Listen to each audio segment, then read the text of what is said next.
la revelación y la Biblia. Está definida la revelación. Mirando el libro, creo que lo único que hay que hacer precisión, especialmente en la primera parte, es lo que tiene que ver con las teofanías. Y yo no sé, ustedes me corrigen si yo estoy equivocado o no, pero pues no encontré por ninguna parte la enseñanza de las teofanías. Me llama particularmente la atención algunos resúmenes que tiene, por ejemplo en la página 17, donde dice revelación versus inspiración. Ahí habría que hacer una claridad. No es tanto como versus, porque eso es como colocar más bien la revelación y la inspiración o la relación que existe. Esa palabra o esa abreviatura que hay que tomarla más bien como la relación que existe entre revelación e inspiración. Dice que la revelación hace que la verdad sea conocida, mientras que la inspiración provee su registro. Eso es supremamente importante. Registro fidedigno. Punto 3, letra A, en la parte de abajo. ¿Sí? Entonces, pues ahí citan algunos textos que ya pues, hemos explicado en otras ocasiones, pero me llama particularmente la atención eso. Hay que hacer énfasis también en la parte de las teofanías, ¿sí? O sea, las apariciones de Dios, que obviamente como enseña la palabra de Dios, para nosotros los seres humanos, pues cuando dice allá en Juan 1:18, a Dios nadie le vio jamás, se está refiriendo a la Trinidad, Dios Padre, Dios Hijo y Dios Espíritu Santo. Nadie ha visto totalmente la Trinidad de Dios, ¿sí? Él habita en luz inaccesible porque pues es espíritu. Él puede vivir en un, por decirlo así, en un haz o en un rayo de luz, una manifestación de luz, ¿sí? Siendo espíritu. Entonces solamente voy a dar un ejemplo o unos muy breves ejemplos de teofanías que no aparecen ahí en el capítulo y que es bueno complementarlos. Por ejemplo, en Génesis capítulo 16, versículo 7.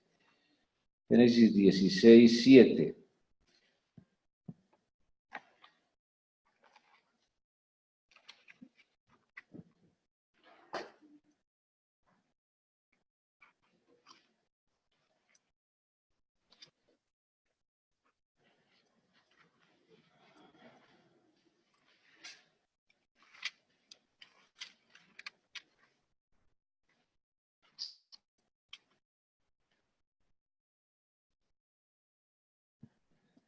Recordamos el nacimiento de Ismael. Sara, que en ese momento era mencionada como Sarai, se afanó, porque pues todos los seres humanos sufrimos de afanes, sobre todo en las respuestas en las promesas de Dios. Génesis 16, versículo 5. Entonces Sarai dijo a Abraham, ahí todavía no se les había cambiado los nombres porque todavía no se había confirmado el pacto. Mi afrenta sea sobre ti. Yo te di mi sierva por mujer y viéndose encinta me mira con desprecio. Juzgue Jehová entre tú y yo. Y respondió Abraham a Sarai, he aquí tu sierva está en tu mano, haz con ella lo que bien te parezca. Y como Sarai la afligía, ella huyó de su presencia. Y la halló el ángel de Jehová junto a una fuente de agua en el desierto, junto a la fuente que está en el camino de Chur. Pues Egipto era el país de Agar, y ese lugar, el camino de Chur, era como la ruta hacia Egipto. Entonces, le dijo a Agar, verso 8, ¿sí? Sierva de Sarai, ¿de dónde vienes tú y a dónde vas? Ella respondió, huyo delante de Sarai, mi señora. ¿Sí? Y le dijo el ángel de Jehová, vuélvete a tu señora y ponte sumisa bajo su mano. Le dijo también el ángel de Jehová, multiplicaré tanto tu descendencia que no podrá ser contada a causa de multitud. Nosotros sabemos que los árabes son descendientes de Ismael. Además le dijo al ángel de Jehová, he aquí que has concebido y darás a luz un hijo y llamarás su nombre Ismael, porque Jehová ha oído tu aflicción.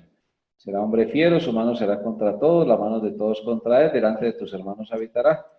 Entonces llamó el nombre de Jehová con que ella hablaba, tú eres Dios que ve, porque dijo, no he visto también aquí al que me ve. Bueno, en el 16 dice Abraham de edad de 86 años cuando Agar dio a luz a Ismael, o sea, 14 años de diferencia, ¿no? Con Isaac. ¿En qué nos podemos detener aquí? ¿O en qué nos debemos detener mejor? En la frase ángel de Jehová, gracias. Ángel de Jehová tiene que ver con una teofanía, una automanifestación de Dios. Aquí habla como Dios, se identifica a sí mismo como Dios, ejerce atributos de Dios, ¿sí? Como la forma ángel de Jehová deja de aparecer después de la encarnación, pues se sugiere que el ángel de Jehová en el Antiguo Testamento, o se puede deducir, es una aparición de la segunda persona de la Trinidad antes de su encarnación. Entonces, es bueno, pues, hacer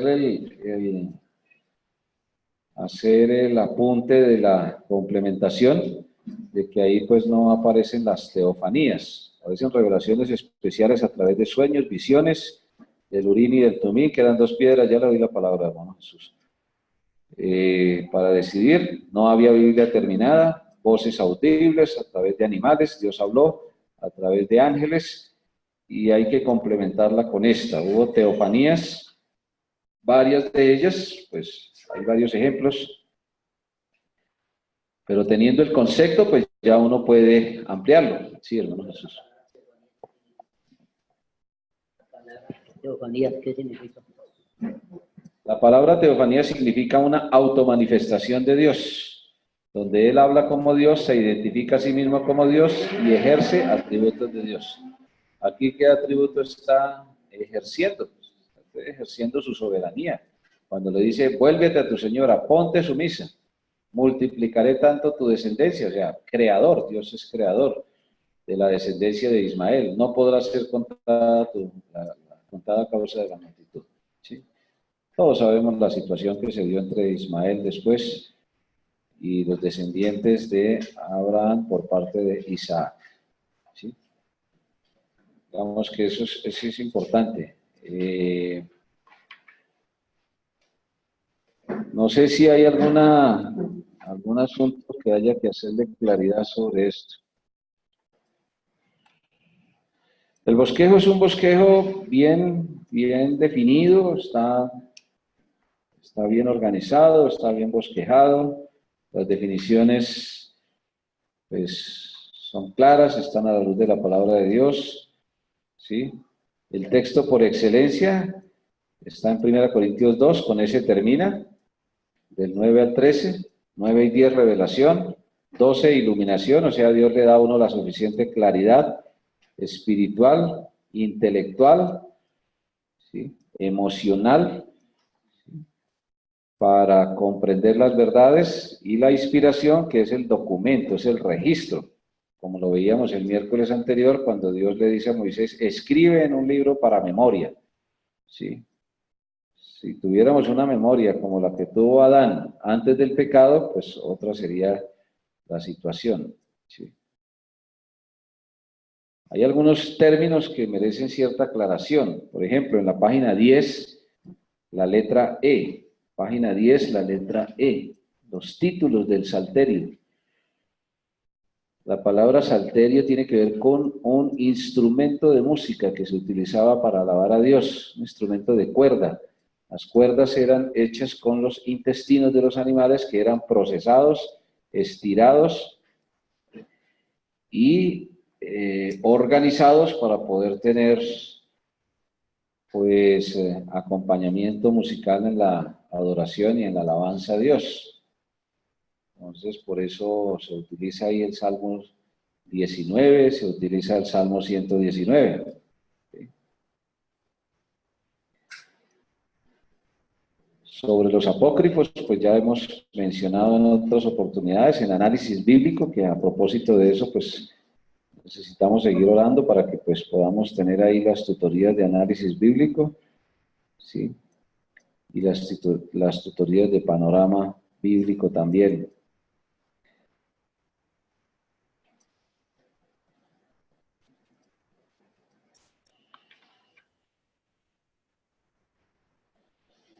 Muy bien.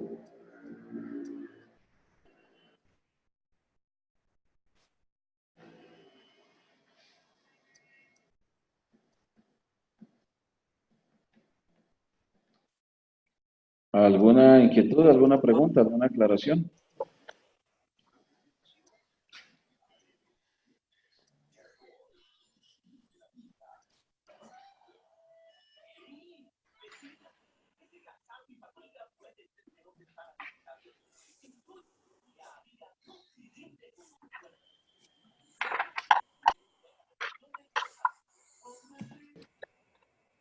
XVI, donde habla de la revelación especial. Revelación general, revelación especial. ¿Sí? Por ejemplo, la revelación general empieza por la creación, sigue por la historia, por eso Dios puede profetizar, porque Él conoce de qué manera va a actuar el ser humano, la conciencia. Y pues a través de sueños, de visiones, del Urín y del Tumín, a través de animales, a través de ángeles.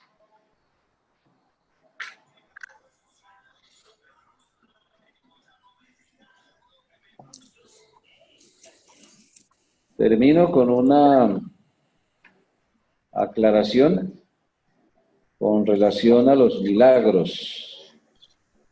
En la Biblia aparecen varios periodos en que hubo milagros y periodos en que no. Periodos en que no. En la época de Moisés y Josué se confirmó la liberación del pueblo elegido, la promulgación de la ley, todo eso. Después hubo un periodo en que no hubo milagros para confirmar la palabra de Dios.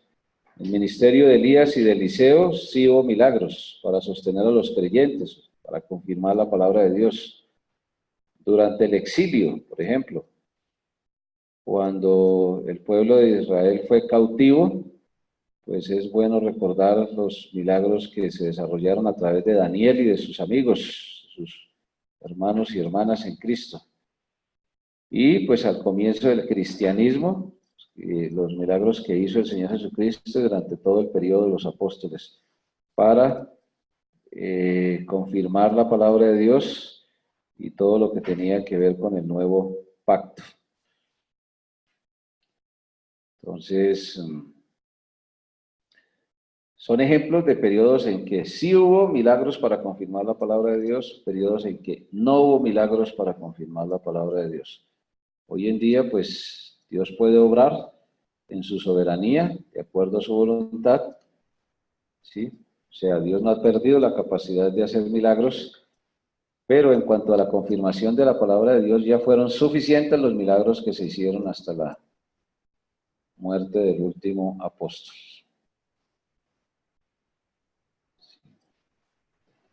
Entonces hay ejemplos clásicos. Cuando uno se enferma, pues ora. Si es la voluntad de Dios, Dios obra soberanamente, Dios puede obrar directamente, o Dios puede utilizar un tratamiento, una medicina, un medicamento, una terapia, lo que sea. Bueno, muchas gracias. Concluimos entonces nuestras tutorías del día de hoy. No sé si habrá alguna otra petición, además de las conocidas. Sí, ese es el capítulo 2.